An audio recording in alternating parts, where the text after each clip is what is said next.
Uniso Economia.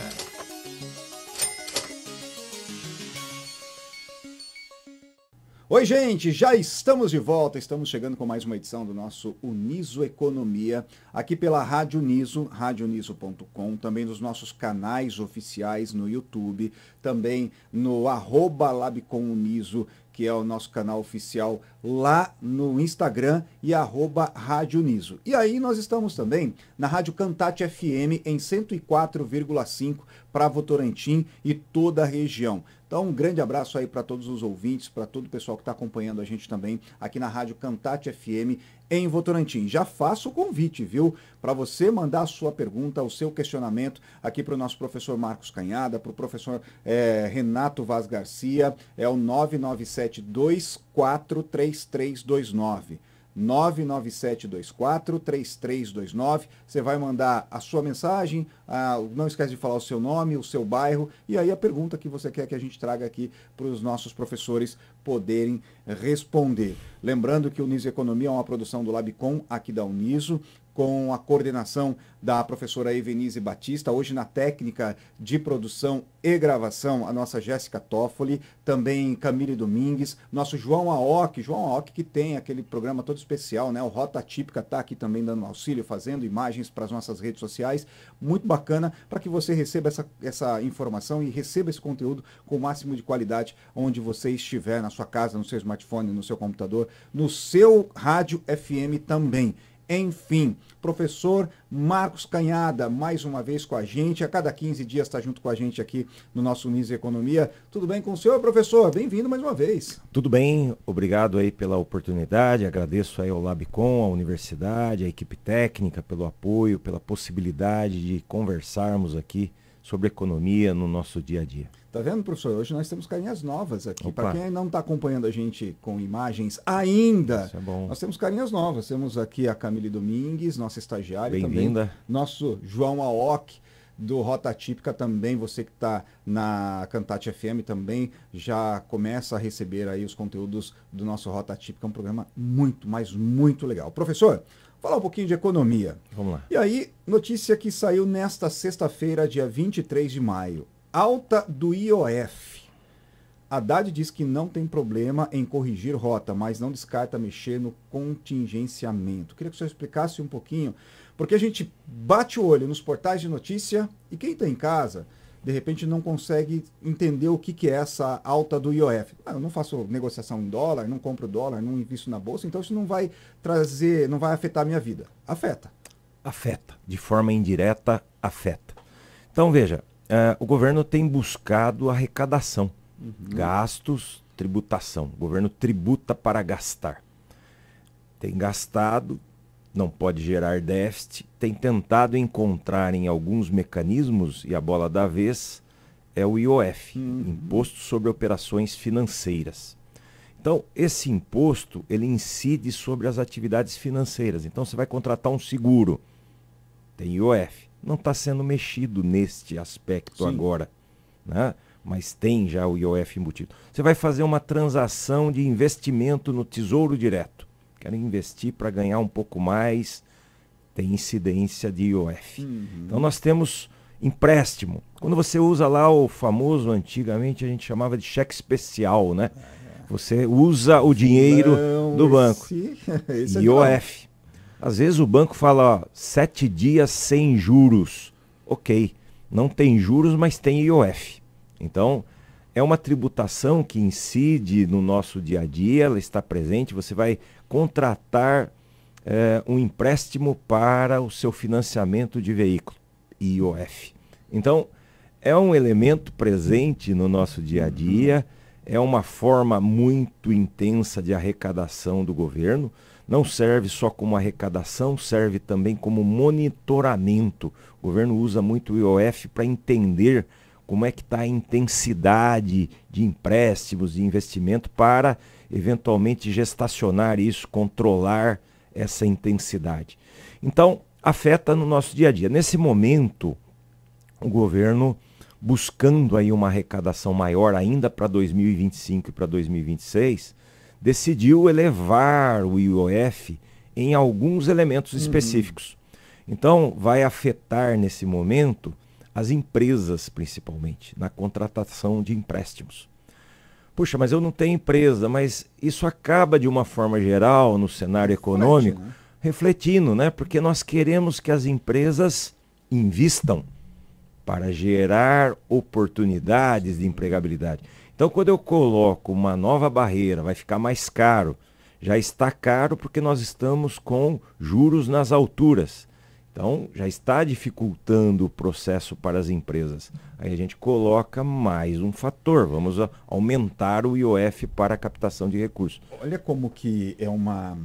E me perdoe te cortar, mas olha como que é uma avalanche de situações. Para você que está em casa, acompanhando o nosso Unis Economia, a gente ouve falar assim, o governo vai elevar ou vai baixar ou vai mexer na tarifa de IOF, na taxa de IOF. Poxa, mas eu não faço investimento, como eu disse lá no começo. Mas o professor está explicando aqui de uma maneira bem simples. Olha como é uma avalanche, é tudo escalonado. Se você se mexe no empréstimo que a empresa vai pegar, pode não abrir vaga de emprego, ou ter que reduzir essa vaga de emprego, ou ainda se reduzir a vaga de emprego, mexer no salário. É uma questão que as pessoas, nós, pessoas físicas, nós, cidadãos comuns, como diria o outro, réis mortais, precisamos estar muito atentos a tudo isso, né, professor? Perfeito, e saber que essas ações de política macroeconômica, né, elas têm objetivos, né? Então, o governo tem objetivos. Distribuição de renda socialmente justa. Ora, então eu estou incentivando alguns programas. Então, vamos falar um programa que está aí sendo feito agora, o Pé de Meia, né? O governo precisa de dinheiro para isso. Então ele gasta. Mas ele não tem dinheiro, não tem uma fabriquinha de moeda lá para realizar o pé de meia. O pé de dinheiro, né? Não tem, não é colher. Não é só... Então, o que ele faz? Ele tem que buscar tributações. Então, o IOF, Imposto sobre Operações Financeiras, é um dos mecanismos, tem vários mecanismos de tributação, mas neste momento ele entendeu que seria um mecanismo que impactaria menos. Olha. Mas, por exemplo, hoje de manhã o mercado financeiro se assustou, então as bolsas caíram violentamente, né? Ontem houve um recuo num aspecto, então ontem à noite o governo, e é essa notícia que você começou, o governo mudou um pouco a rota, porque ele falou, puxa, o mercado vai reagir muito negativamente. Bom, o mercado é isso, ele associa ao aspecto do investimento, Douglas. Esse aspecto ele é muito importante. Na composição da renda, do crescimento do PIB, nós temos alguns componentes, né? Então, um dos componentes é o consumo, outro é investimento, outro é o gasto do governo e outro é o resultado líquido do que se exporta com o que se importa. Sim. Então, só para a gente entender, o crescimento econômico é outro objetivo, né, da política macroeconômica. Então, vejam, quando eu crio distribuição de renda, quando eu aumento o Bolsa Família, quando eu distribuo renda no pé de meia, isso em tese aumenta o consumo, as pessoas têm mais dinheiro, elas vão consumir mais.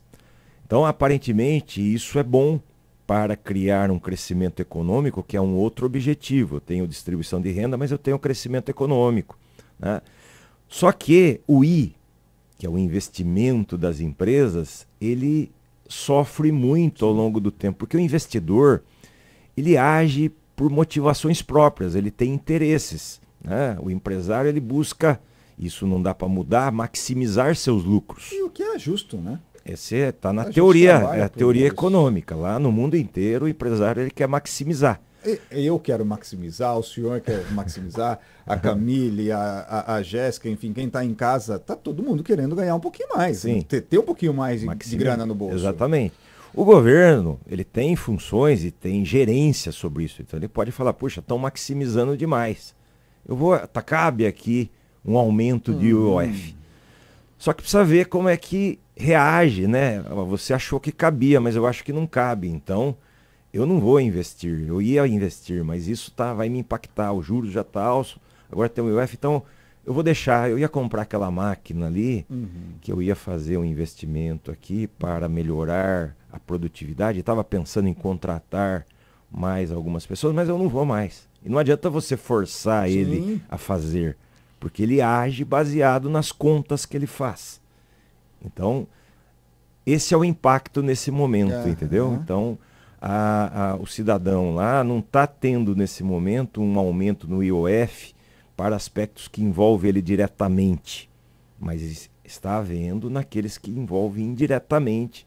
E como você bem disse, a economia ela trabalha sincronizada, então os efeitos multiplicadores vão ocorrendo e de alguma forma isso pode chegar, talvez não já, mas esse é sempre uma preocupação, a gente tem que pensar sempre no já, no médio e no longo prazo. Sim. A gente tem que ir pensando em toda essa cadeia. Agora, professor, só para ficar bem claro e a gente já partir para um outro assunto, os aposentados e os pensionistas têm passado aí por uma situação bem complicada com esses empréstimos que foram tirados, esse dinheiro que foi tirado. Alguns deles não permitiram, outros permitiram. Esse é um rolo, vai dar muito pano para manga. É um assunto para um outro programa. Sim. Mas para a gente poder, para ficar bem claro isso para os nossos vovôs e as nossas vovós, essa questão, porque eles olham e eles já se assustam com muitas situações assim.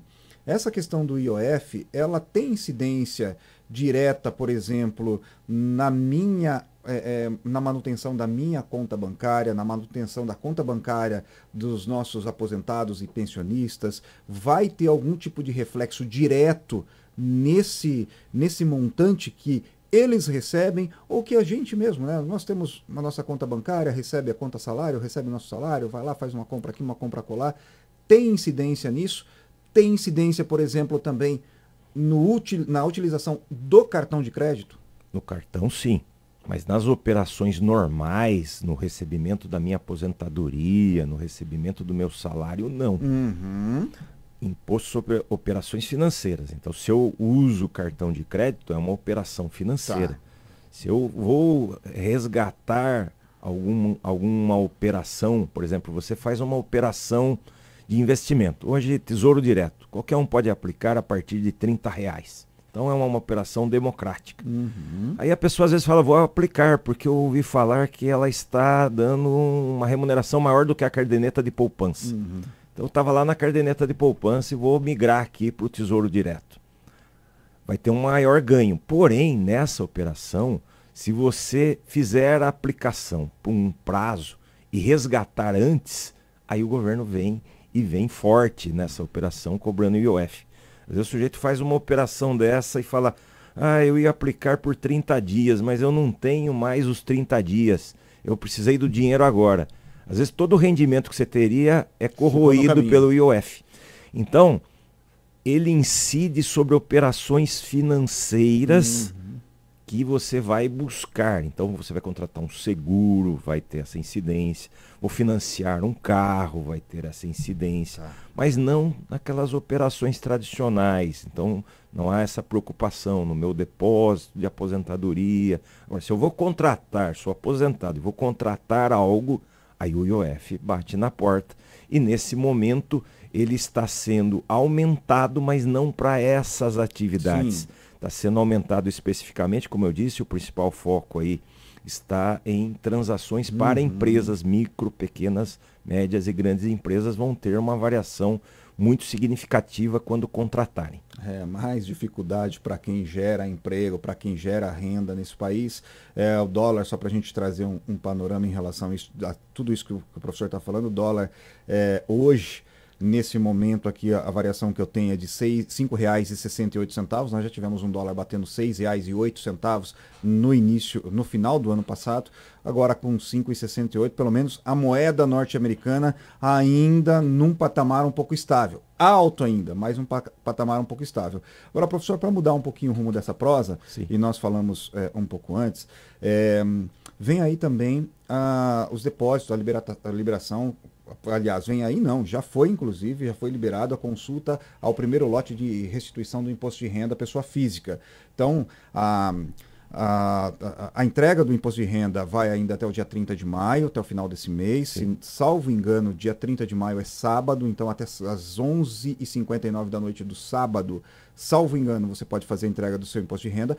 Quem fez antes, quem foi esperto se adiantou, hoje já pode consultar e pode ter uma graninha que de repente estava ou não esperando.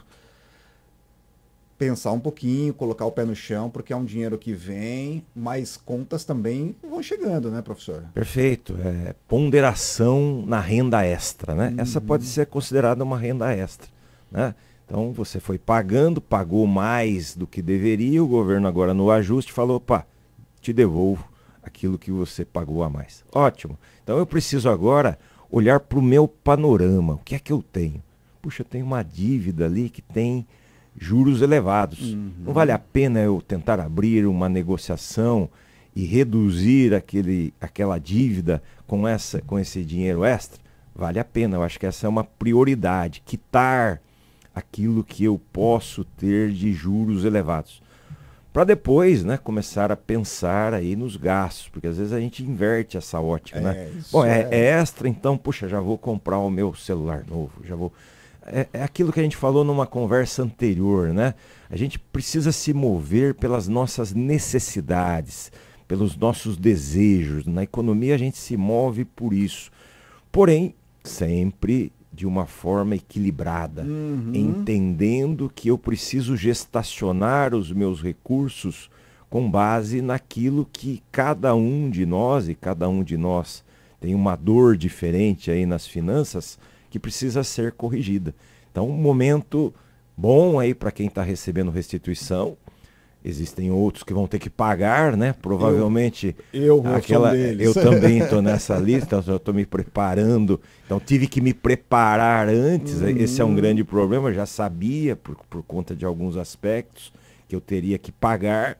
Então também não posso me surpreender com isso, né? Então já tive que falar, opa, recursos precisam ser reservados aqui para não ficar inadimplente com o governo federal, que seria muito ruim, isso causaria um transtorno muito severo. Tem um amigo que diz assim, se você tem que pagar, meu camarada, é porque você está ganhando, que você está recebendo. Então não tem muito o que reclamar, a gente já imagina, eu gostaria de estar ganhando um pouco mais para pagar com um pouco mais de tranquilidade, mas não é o caso e tudo bem. O crédito, a partir de hoje, é da ordem de 11 bilhões de reais. Ótimo. Um crédito importante. Para a economia, né? Exatamente. Gira esse mercado.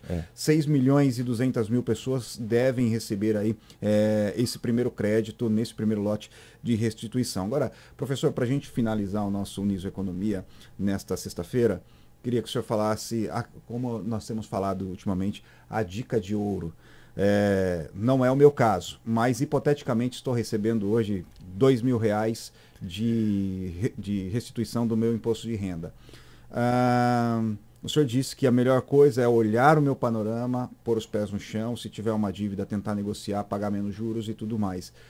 Se eu estou com a minha vida um pouco mais tranquila, estou sem dívidas e tudo mais, decido fazer alguma questão de investimento. Hoje tem algum local para fazer um investimento um pouco mais seguro, para que lá na frente eu consiga respirar um pouquinho melhor? Ou a melhor coisa realmente é ir para frente da planilha e estudar? Veja, nós chamamos isso, e às vezes o pessoal confunde um pouco, poupança. Poupança é um termo genérico. Sim, então esse dinheiro extra, obrigatoriamente você tem que destinar à poupança. Que tipo de poupança, né? Então eu tenho a caderneta de poupança, que é um investimento muito tradicional na sociedade, porém ele remunera relativamente menos do que aquilo que a gente gostaria. O grande problema das pessoas, eu todo dia com os meus alunos, a gente quer multiplicar, né? Eu sempre falo, olha, para você mudar de patamar, você tem que ir enxergando a sua capacidade de correr risco, né? Então você pode ir para mercados de risco, né, onde você tem a possibilidade de multiplicar, mas aí você teria que ter conhecimento, você precisa se aprofundar, ou você precisa ter assessoria, né? Então você precisa buscar... E também é custo. Também é custo. O banco às vezes te oferece, mas se você quiser uma assessoria, custa. Então eu preciso colocar isso. Às vezes você fala, eu saio da poupança, a poupança não é tributada. Às vezes eu migro para um outro, puxa, ele dá um pouquinho mais, mas é tributado. E no final das contas acaba parecendo mais ou menos igual. Então será que vale a pena? Depois eu vou ter que gestacionar isso, vou ter que declarar, vai me dar mais transtornos. Então eu preciso ponderar o meu nível de conhecimento de informações, né? Mas eu, por exemplo, vou dar um exemplo de investimento relativamente seguro, né? Eu sempre falo a palavra relativo, porque segurança, certeza, eu costumo dizer, só tem da morte, né? Exatamente. O restante a gente tem sempre relativa certeza. Então, por exemplo, o tesouro direto. O que é o tesouro direto? É um investimento que é democrático, né, que você pode fazer em qualquer instituição bancária a partir de um valor muito pequeno, R$30 você pode investir, onde você basicamente está emprestando dinheiro para o governo. No momento em que a Selic está elevada, a remuneração do Tesouro Direto tá muito boa, está muito legal. E o risco, nesse caso, é relativamente pequeno, porque você está... É o governo, né? O governo é onde nós vivemos aí. Então, a possibilidade de perda nesse item é muito pequena. Porém, tem um outro aspecto, é o prazo. Tá. O governo, ele quer empréstimo, mas ele quer te pagar lá na frente, 2028, 2030. Então, quando você olha para o investimento, você tem esses dois aspectos, risco e prazo. Então, você tem que ponderar sempre essas duas questões. Legal. Então, eu tenho condições de ganhar mais desde que eu esteja disposto a correr risco. E para correr risco, eu tenho que saber correr risco, tenho que estudar o risco que eu vou me submeter. E prazo. Eu posso aguardar ou eu vou precisar desse... mas eu vou precisar logo no mês seguinte. Então, às vezes, não vale a pena você entrar em alguns investimentos, porque aí o IOF vai vir te cobrar, né? O imposto de renda vai incidir, e no final, às vezes, você fala, puxa, não rendeu... Coloquei 1.000 e estou tirando, vou tirar 999. Já perdeu exatamente. Essa perda, né? Então, a gente tem que tomar cuidado com esses dois aspectos, prazo e risco. Tá certo. Professor Marcos Canhada, mais uma vez, nosso melhor, muito obrigado. Vem sempre aqui para dar uma aula para a gente sobre economia. Você que está em casa, você que está aí acompanhando a Rádio Cantate FM também pode mandar sua pergunta, 997243329.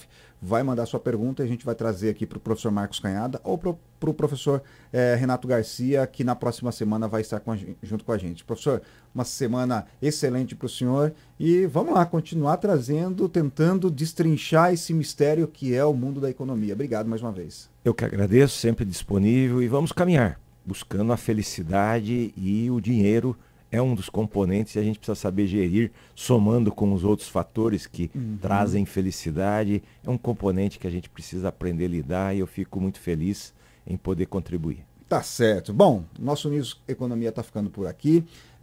Lembrando sempre, é um produto aqui do nosso Labcom, da Laboratório de Comunicação da Universidade de Sorocaba, com técnica de Jéssica Toffoli, também Camille Domingues, nosso João Aoki, e a coordenação é da professora Evenise Batista. A próxima semana a gente está de volta com mais uma edição, e ao longo da programação aqui na Cantate FM, também na nossa Rádio Nisso, você vai ficando aí com muito conteúdo produzido pelo nosso Laboratório de Comunicação. Até a próxima semana e vamos lá, saber guardar dinheiro, saber poupar, fazer as suas tabelinhas aí e mandar suas perguntas aqui para o nosso Nisso Economia. Até a próxima semana. Tchau, gente. Nisso Economia.